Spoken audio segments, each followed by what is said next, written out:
그 긴장을 애써 견디느라고 에너지 소모가 많아서 힘들었던 분들한테는 마스크 쓰는 것만으로도 굉장히 편안함을 또 주기도 합니다. 그래서 실제로 상담할 때조차도 좀 더 편해 하시는 것 같아요.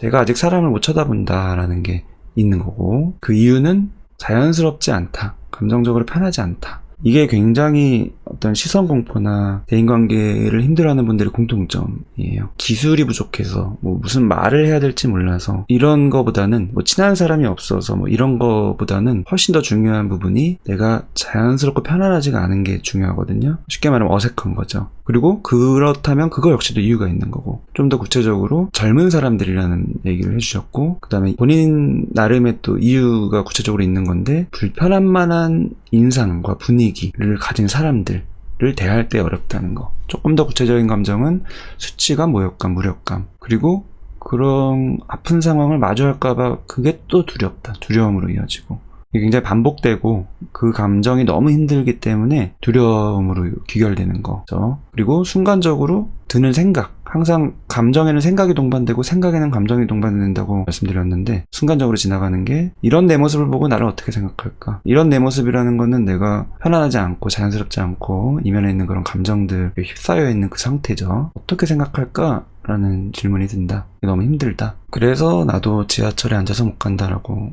얘기를 해주셨습니다. 정도의 차이는 사람마다 있지만 대인관계 관련된, 시선공포 관련된 회피성 성향이든 사회불안이든 다룰 때마다 자주 얘기 드렸는데 진짜 많아요. 우리나라에 특히 많고, 문화적으로. 그 다음에 내가 우울증으로 치료를 받든 불안장애로 치료를 받든 자존감이 낮아서 그게 너무 힘들어서 정기적인 상담을 받든, 공통적으로 다른 사람을 대할 때 이런 느낌의 어려움으로 귀결되는 분들이 굉장히 많습니다. 많다라고 말씀드리는 거는 대수롭지 않은 거다라는 그런 뉘앙스가 전혀 아니고 굉장히 힘든 거다. 근데 나만 이런 건 줄 알아서 더 힘든 분들도 있고, 남들한테 이런 얘기를 표현해 봤었을 때 돌아오는 대답은 그냥 마음 편하게 가져라, 대수롭지 않게 여기는 그런 여러 가지 말들을 들을 때가 있죠. 심지어 가족조차도. 경험해보지 못한 사람은 이해하기가 참 힘들기 때문에 더 자괴감이 드는 그런 현상인 것 같아요. 그리고 김창완 님이 지금 얘기하신 것처럼 이게 에너지 소모가 엄청 많이 됩니다. 사람은 이제 혼자 사는 존재가 아니기 때문에 공부를 해도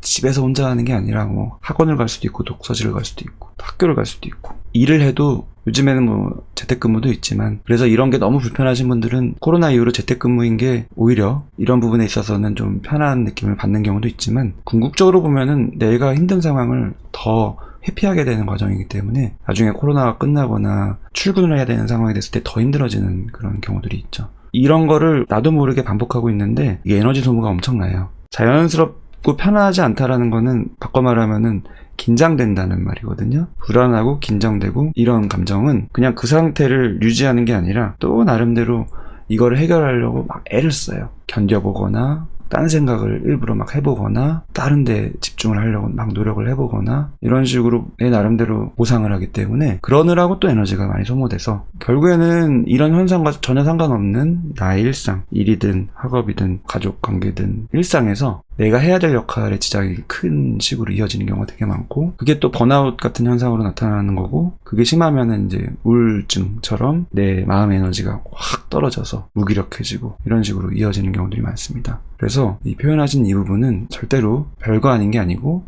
내 의지로 그냥 단순하게 극복할 수 있는 부분이 아니에요. 그 다음에 또 중요한 게, 우선은 내가 편하지 않은 것도 힘든데 또 이중고가 항상 있어요. 상대방이 내가 이렇다라는 거를 눈치챌까봐 우려돼요. 여기서는 질문으로 주셨죠. 이런 내 모습을 보고 나를 어떻게 생각할까? 그게 이제 나를 힘들게 한다는 건데, 항상 내 마음을 헤아릴 때 도움되는 게 내 머릿속에서 어떤 질문이 든다라고 하면은 그 질문이 아니라 그냥 평서문으로 좀 바꿔보는 게 도움이 되는 경우가 많아요. 이거 역시도 평서문으로 한번 바꿔보세요. 나를 어떻게 생각할까라는 질문이지만 어떻게 생각할 것 같은지 내 마음에 드는 생각 표현해보시면 좋을 것 같습니다. 이 여파로 에너지가 소모가 많이 돼서 내 일상의 지장이 크다라고 제가 설명드렸더니, 역시나 학교 같은 교육기관에서 일하는 거는 꿈도 못 꾼다, 생각만 해도 기가 빠진다, 이게 에너지가 많이 소모되는 느낌이고, 특히나 학교 같은 교육기관이라는 거, 학교라는 그 교육기관이라는 것도 그 이유가 또 있죠. 그리고 아까 제가 코로나 때 오히려 조금 더 편하다는 얘기를 드린 거 역시 본인 얘기를 해주셨는데, 사실 코로나 사태가 끝나지 않았으면 하는 이면의 마음이 큽니다. 이대로 끝까지 종말까지 갔으면 좋겠다는 생각도 많이 해봤고요. 이제 비대면 사회가 된 게 대면이 너무 힘든 분들한테는 오히려 득인 경우들이 많아요. 또 내 표정, 내 상태를 상대방한테 드러내게 되는 거, 좀 더 쉽게 표현하면 들통나는 그 느낌이 우려되는 게 이중고라고 말씀드렸는데, 마스크를 항상 착용하고 있는 시대가 조금은 편한 면이 있어요. 그래서 실제로 정기적으로 상담하는 분들도 마스크 쓰고, 상담한 지가 벌써 작년 2월 초부터 저는 그렇게 했는데 1년 반 정도 되어가는 거죠. 그 전과 지금을 비교해보게 될 때가 많이 있고, 또 다른 정신과 선생님들한테도 그런 얘기들을 듣는데, 특히 이런 사회 불안, 사람과 사람이 1대1로 마주하거나 다대일로 마주하거나 이런 대면에 대한 불안, 공포, 관련된 복잡한 감정 때문에 너무 힘들고, 그 긴장을 애써 견디느라고 에너지 소모가 많아서 힘들었던 분들한테는 마스크 쓰는 것만으로도 굉장히 편안함을 또 주기도 합니다. 그래서 실제로 상담할 때조차도 좀 더 편해 하시는 것 같아요. 왜냐면은 내가 이런저런 얘기를 할 때 내 표정이 상대방한테 드러나는 게 눈밖에 없으니까, 입모양과 관련된 표정이 드러나지 않으니까 조금 더 안심을 하고 조금 더 자연스럽게 얘기하게 되는 경향이 있는 것 같아요. 그리고 저는 이제 아이를 키우는 엄마분들 개인 상담도 많이 한다고 자주 말씀드리는데, 엄마들 역시도 아이 키우는 것도 중요하지만 엄마들끼리의 관계가 굉장히 힘들게 하는 게 있는데, 그거 역시도 별로 모임이 없어지고, 공식 모임은 아예 없어지고, 비공식 모임도 가급적 줄어드는 방식이 된 게, 그것 때문에 너무 힘든 분들한테는 또 편안함을 주기도 합니다. 근데 문제는 결국에는 대면해야 되는 상황이 생기니까 그때 그만큼 더 힘들어지고 더 어색해진다는 게 문제죠. 견딘다는 표현을 제가 드렸더니 김사모님이 맞다, 견디는 걸 제일 많이 했다, 그럴수록 악순환만 되고 원활하지 않은 인간관계만이 지속됐다 라고 또 얘기를 해주셨습니다.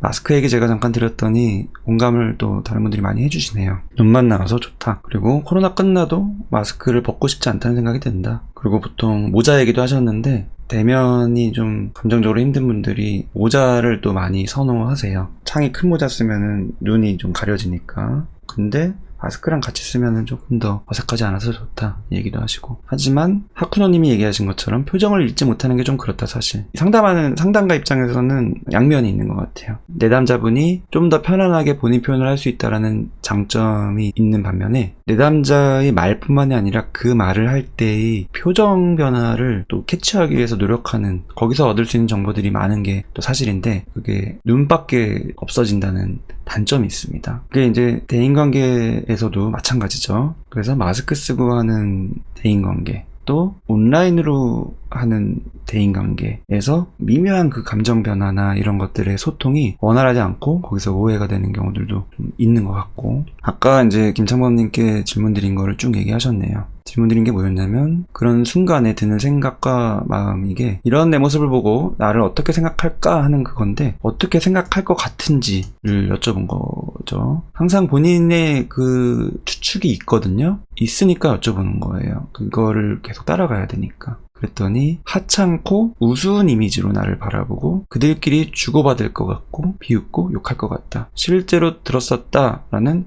확신도 마음에 잠재한다. 내가 어려워하는 모든 사람들이 다 나를 그렇게 생각할 거다라는 확신이 있다. 이게 이제 정말 굳어진 믿음이고 100%의 확신이고, 그 믿음에 따라 행동한다면은 망상에 가까운 거고, 피해의 망상 쪽인 거고, 그런 거 아닌가라는 생각이 드는 거는 피해의식이고, 이 어딘가에 있는 현상인데 정말 많이 동반이 되죠. 그게 굉장히 힘들고, 심지어 내일 백신 맞는 날인데도 거기 맞으러 가서 고등학교 동창이나 옛날에 알던 또래들이 끼리끼리 앉아서 저를 바라보고 비웃고, 저는 무력감을 느끼고 마음의 상처를 입는 상황을 마주할까봐 겁이 나고 힘이 든다, 두렵다. 그쵸?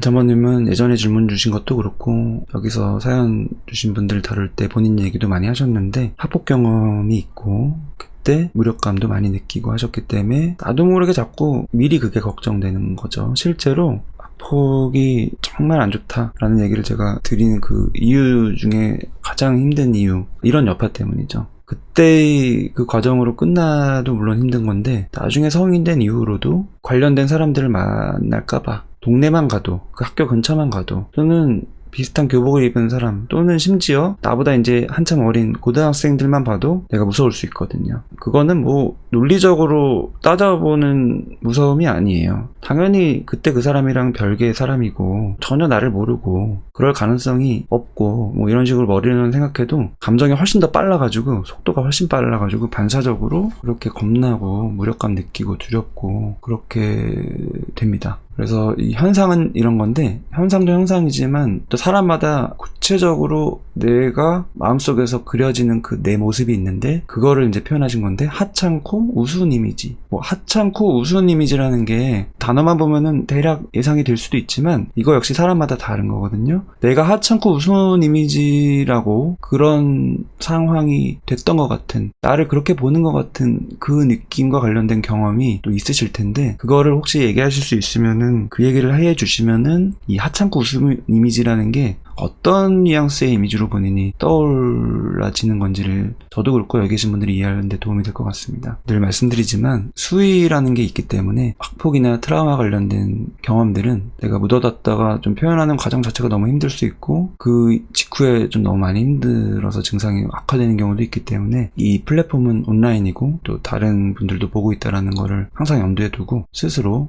감당할 수 있을 정도의 수위를 조절해서 표현해 주시면 좋을 것 같습니다. 더 쓰신 게 있어서 읽어보면은 특히 어색하다, 어설프다라는 이런 말을 들을 때 수치감과 모욕감, 무력감을 많이 느낀다. 어설프다, 어색하다. 그때 나라는 존재가 부정되는 느낌을 받는 건데 그러니까 당연히 화가 나고 부숴버리고 싶죠. 화나고 부숴버리고 싶은 거는 결과적인 감정과 생각 그쪽 방향인 거고 그 이면에는 내 존재가 부정되는 느낌이 있는 거고 그만큼 수치스럽고 모욕감, 무력감인 거고 그런 감정을 주는 구체적인 그 상황은 어색하다, 어설프다라는 말을 들을 때라고도 권하셨어요. 아마도 아까 표현하신 하찮고 우스운 이미지라는 게 관련되는 것 같죠. 어색하다, 어설프다, 하찮다, 우습다. 이런 단어와 연관된 경험이 있으실 거예요. 그거를 좀 표현해 주시면 이게 어떤 느낌으로 어떻게 본인한테 경험되셨는지를 같이 이해해 볼 수 있을 것 같습니다. 학폭 얘기를 이제 하니까 학폭 피해자들 눈 못 마주치는 현상 너무 심하다. 우리 아들이 힘들어한다. 라고 얘기해 주셨습니다. 정말 많죠.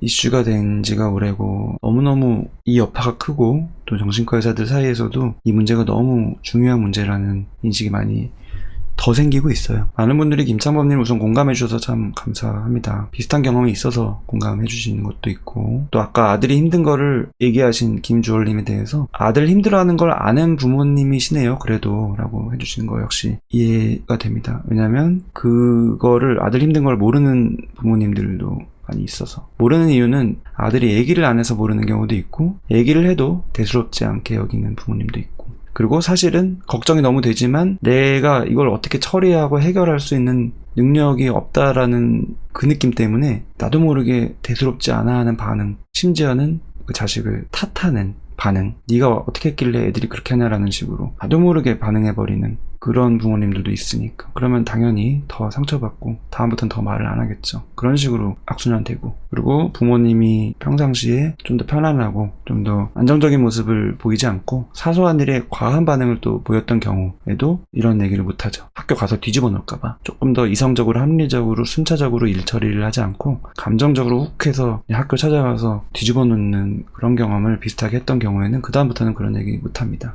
그래서 사실은 사회 전반적으로 문화적으로 좀 제대로 알려져야 되고 부모님들도 교육받을 필요가 있고 당사자도 교육받아야 되고 학생 모두 교육받아야 되죠. 근데 교육은 또 안 들으면 그만이라서 아무리 교육해도 당사자들은 또 교육을 안 듣죠. 가해자들은. 그래서 요즘에 이런 게 이슈가 종종 되잖아요. 크게 갑자기 유명해진 분들이 과거에 했던 행동들 가해 행동들이 뒤늦게 밝혀져서 쉽게 말하면 발목 잡히는 인과응보라고 볼 수도 있지만 더 중요한 의미는 지금 청소년들한테 주는 메시지가 굉장히 커요. 그러면 안 되는구나. 왜냐면은 피해자가 얼마나 힘든지 이런 거를 아무리 교육해봤자 공감 능력이 부족한 부분들이 많기 때문에 와닿지가 않기 때문에 별로 이렇게 도움이 안 되고 그런 접근보다는 가해자 자신한테 얼마나 그게 손해가 되는지를 뼈저리게 알려줘야 돼요. 요즘 이슈들이 이제 그런 역할을 하는 것 같습니다. 김창원님이 구체적인 얘기를 해주셨습니다. 잠깐 내려가서 좋아요 한 번만 눌러주시면 저한테 도움이 많이 되고요. 다른 분들도 많이 시청을 할 수가 있는 기회가 됩니다.